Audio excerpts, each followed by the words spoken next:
శుభోదయం పిల్లలు, శుభోదయం నాన్న. బాగున్నారా నాన్న? మీరందరూ బాగున్నారా? నేను కూడా బాగున్నాను నాన్న. మనం ఇంతవరకు ఏమేమి నేర్చుకున్నారు నాన్న? మీరు వర్ణమాల నేర్చుకున్నారు, గుణింత గుర్తులు నేర్చుకున్నారు. గుణింత గుర్తులతో వచ్చే పదాలు కూడా సున్నా విసర్గ వరకు నేర్చుకున్నారు కదా నాన్న.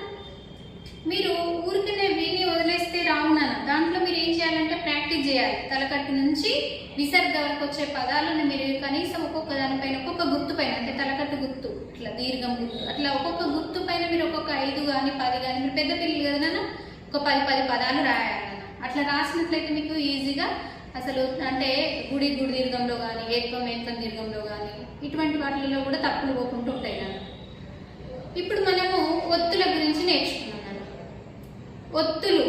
ఒత్తులు అంటే తెలుసు కదా, కా ఒత్తు. అట్లా ఒత్తులు మీకు కా నుండి మొదలైతాయి.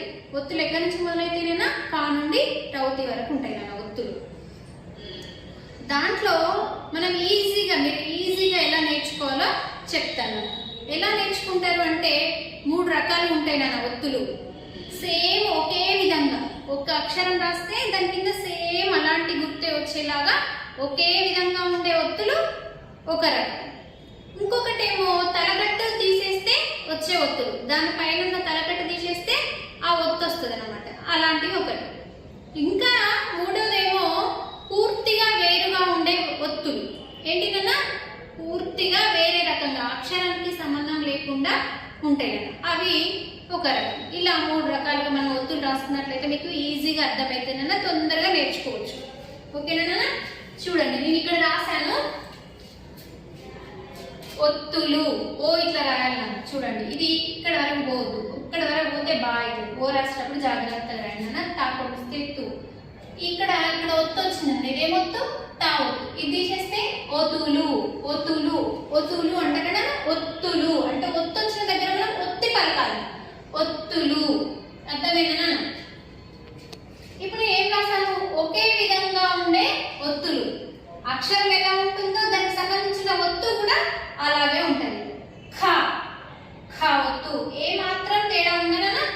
లేదు. కాకపోతే ఈ మనం రాసే అక్షరం కంటే ఒత్తు అక్షరం అనేది చిన్నదిగా రాయాలి.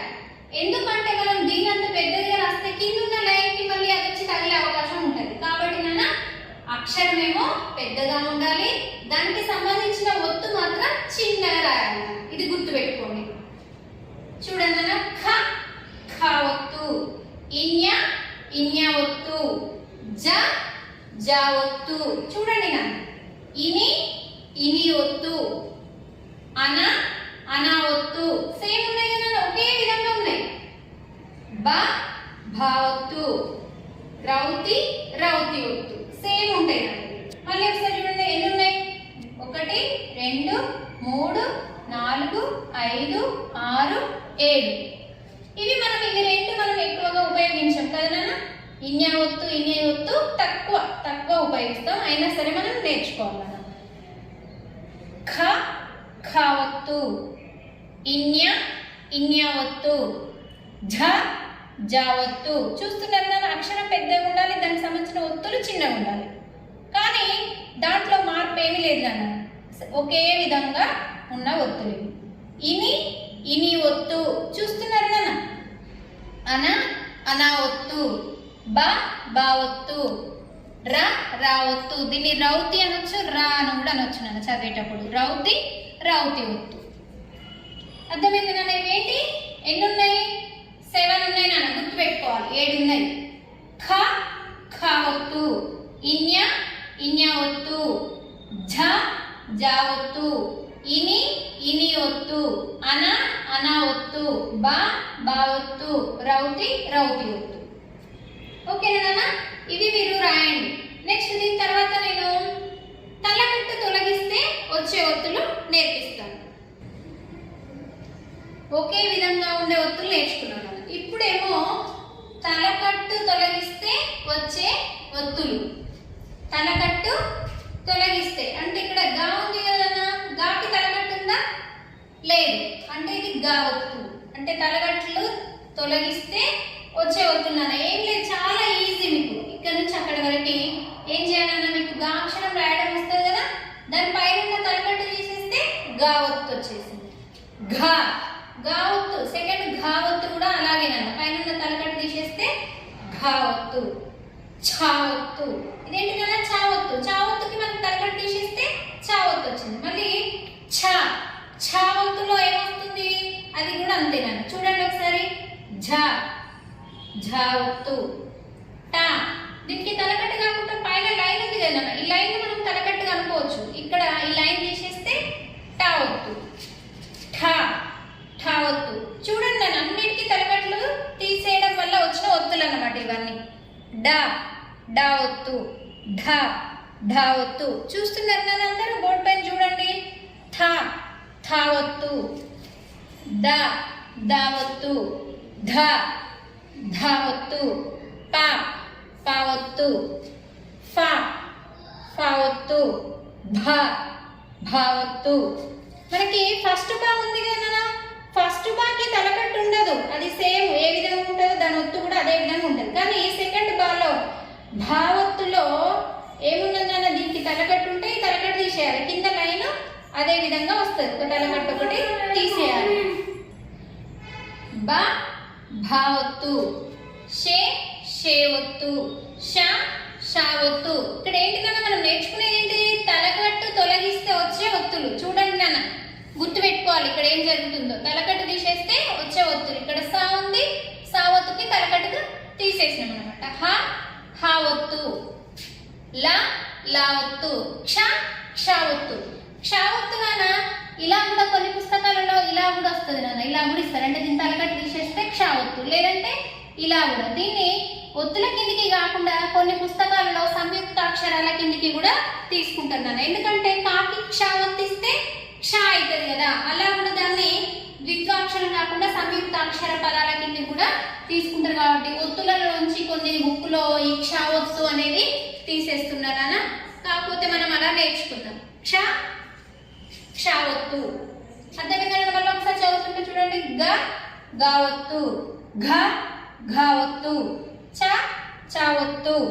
ఛ ఛా ఒత్తు. ఝ ఝా ఒత్తు. ట టా ఒత్తు. ఠ టా ఒత్తు. డ డా ఒత్తు. ఢ డా ఒత్తు. థ తా ఒత్తు. ద దా ఒత్తు. ధ దా ఒత్తు. ప పా ఒత్తు.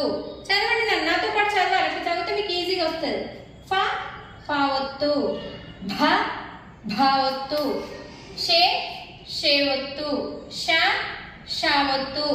స సా ఒత్తు. ఇవన్నీ ఏంటిదన్నా తలకట్టు తొలగిస్తే వచ్చే ఒత్తులు. హ హా ఒత్తు. అందుకే దీనిపైన ఒత్తు లేదు, తలకట్టు లేదు నాన్న. హా ఒత్తు పైన తలకట్టు ఉందా? లేదు.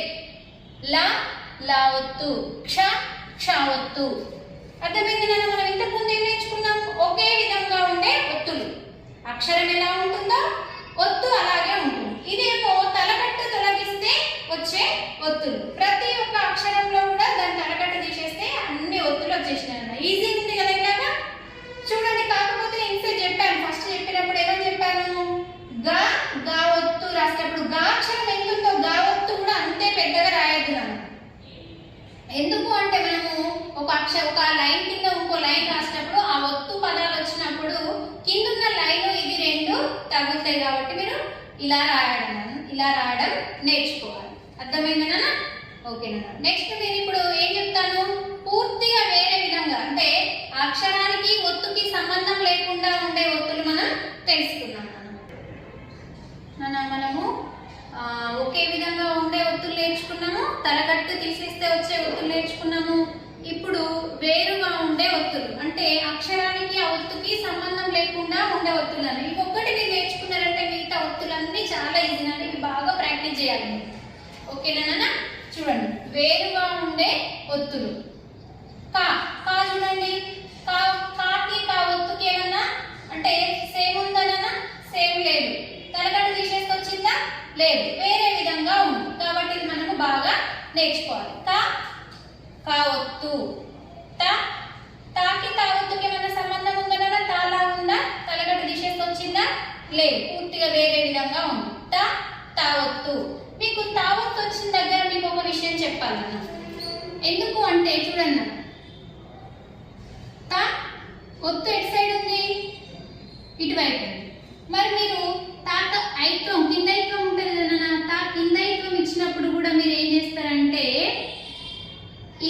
ఇస్తారు.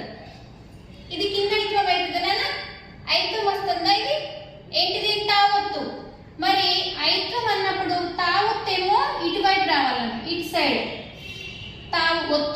తావొత్తేమో ఇటువైపు రావాలి. మనము ఐత్వం ఇచ్చేటప్పుడేమో ఇటువైపు వస్తుంది. తాకి ఐత్వం ఇస్తే తై, ఇది తాకి తావొత్తు. ఇదనమాట. ఇది గుర్తుపెట్టుకోవాలి మనం. మీరు ఐత్వాలు వచ్చినప్పుడు, తావొత్తు వచ్చినప్పుడు ఒక తా గుణింతంలోనే కాదు, ఏ గుణింతంలో కూడా మనకి ఐత్వం ఏమో ఇటు సైడ్ రావాలి, తావొత్తేమో ఇటు సైడ్ రావాలి. ఓకేనా నాన్న? గుర్తుపెట్టుకోండి. తా తావొత్తు, నా నావొత్తు, మా మావొత్తు, యా యావొత్తు, రా రావొత్తు, లా లావొత్తు. లావొత్తు ఎలా ఉంది నాన్న? 3 లా ఉంది. 3ని రివర్స్ చేస్తే ఎలా ఉంటది? అలా ఉంటది. లావొత్తు. లా లావొత్తు, వా వావొత్తు. మళ్ళీ ఒకసారి చూడండి నాన్న. కా కావొత్తు, తా తావొత్తు, నా నావొత్తు. చూడండి నాన్న, మీరు బోర్డు పైన చూస్తూ చదవాలి కూడా. నా నావొత్తు, మా మావొత్తు, యా యావొత్తు, రా రావొత్తు. చూస్తున్నారు నాన్న అందరూ? లా లావొత్తు, వా వావొత్తు. ఇవి ఒక్కటి మీరు నేర్చుకున్నారంటే ఒత్తులన్నీ ఈజీగా వచ్చేసినట్టేనా? మీకు ఈజీగా చెప్పాను కదా ఎలాగో. కా కావొత్తు, తా తావొత్తు, నా నావొత్తు. చదవండి నాన్న. మా మావొత్తు, యా యావొత్తు, రా రావొత్తు, లా లావొత్తు, వా వావొత్తు. ఇవి మీరు ప్రాక్టీస్ చేయాలన్న. ఒక్కొక్కటి ఒక 5 times 6 times 10 times ప్రాక్టీస్ చేయండి. ఎక్కడైనా పదాలు వచ్చినప్పుడు ఆ ఒత్తును ఉపయోగించాలి. అంటే మనకు మీకు ఒత్తుల తర్వాత ఏం చెప్తానన్నా, ఒత్తులు నేర్చుకున్నారు కదా ఇప్పుడు మీరు. ఇప్పుడు ద్విత్వాక్షర పదాలు ఒత్తులకు సంబంధించినవే నాన్న. ఇవి కూడా ఏంటి? ద్విత్వాక్షర పదాలు.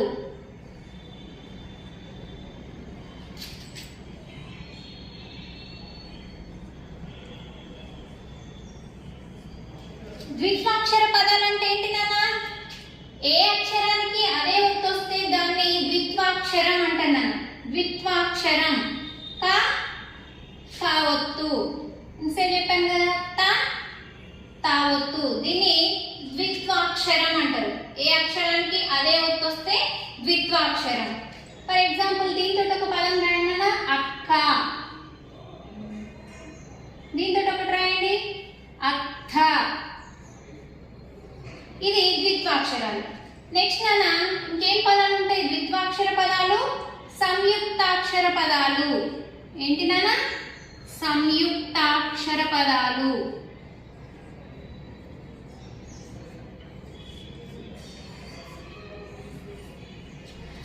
మీకు సంయుక్తాక్షర పదాలు అంటే ఏంటి నాన్న? ఇక్కడేమో ద్విత్వాక్షర పదాలలోనేమో కాకి కావత్తు వచ్చింది. చూడండి, అక్క కాకి కావత్తు, అత్త తాకి తావత్తు.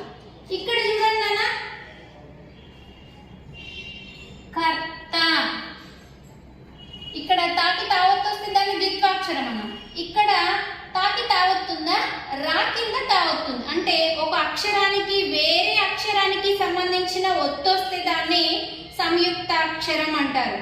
అటువంటి సంయుక్తాక్షరం వచ్చిన పదాలని సంయుక్తాక్షర పదాలు అంటారు. ఒక హల్లుకి అదే హల్లుకు సంబంధించిన ఒత్తు వస్తే దాన్ని ద్విత్వాక్షరం అంటారు. ఒక హల్లుకి వేరే హల్లుకు సంబంధించిన ఒత్తు వస్తే దాన్ని సంయుక్తాక్షరం అని అంటారు. ఉదాహరణకి కర్త, కుర్చీ. ఏంటి నాన్న? కుర్చీ. ఇవి నా సంయుక్తాక్షర పదాలు. ఇవేమో ద్విత్వాక్షర పదాలు. ఒక అక్షరానికి అదే అక్షరానికి సంబంధించిన ఒత్తు వస్తే దాన్ని ద్విత్వాక్షర అంటారు. ఒక అక్షరానికి అదే అక్షరానికి సంబంధించిన ఒత్తు వస్తే దాన్ని ద్విత్వాక్షరం అంటారు. సంయుక్తాక్షరం అంటే ఏంటి నాన్న? ఒక హల్లుకి, హల్లు అన్న అక్షరం అన్న, అచ్చులకి మనం ఒత్తులు ఇస్తామన్నా నైవం. ఒక హల్లుకి వేరే అక్షరానికి సంబంధించిన ఒత్తు వస్తే దాన్ని సంయుక్తాక్షరం అని అంటారు. అటువంటి పదాలను సంయుక్తాక్షర పదాలు అంటారు. నెక్స్ట్ సంశ్లేషాక్షర పదాలు. సంశ్లేష లేదా సంశ్లిష్ట రెండు ఒకటేనా? సంశ్లేషాక్షర పదాలు.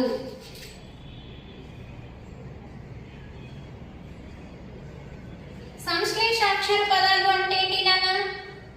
ఒక అక్షరంకి ఒకే ఒత్తులు వచ్చినాయి అనమాట. ఇక్కడ వచ్చిన ద్విత్వాక్షరంలో వచ్చిన ఒకటే ఒత్తు వచ్చింది, సంయుక్తాక్షరంలో వచ్చిన ఒకటే ఒత్తు వచ్చింది. కానీ ఇక్కడ ఒక అక్షరానికి రెండు ఒత్తులు కానీ అంతకంటే ఎక్కువ ఒత్తులు కానీ వచ్చినట్లయితే దాన్ని సంశ్లేషాక్షర పదాలు అంటారు. ఫర్ ఎగ్జాంపుల్ చూడండి, రాష్ట్రం. ఇక్కడ ఏమేమి ఒత్తులు వచ్చినాయి గమనించండి నాన్న. టా ఒత్తు, రా ఒత్తు.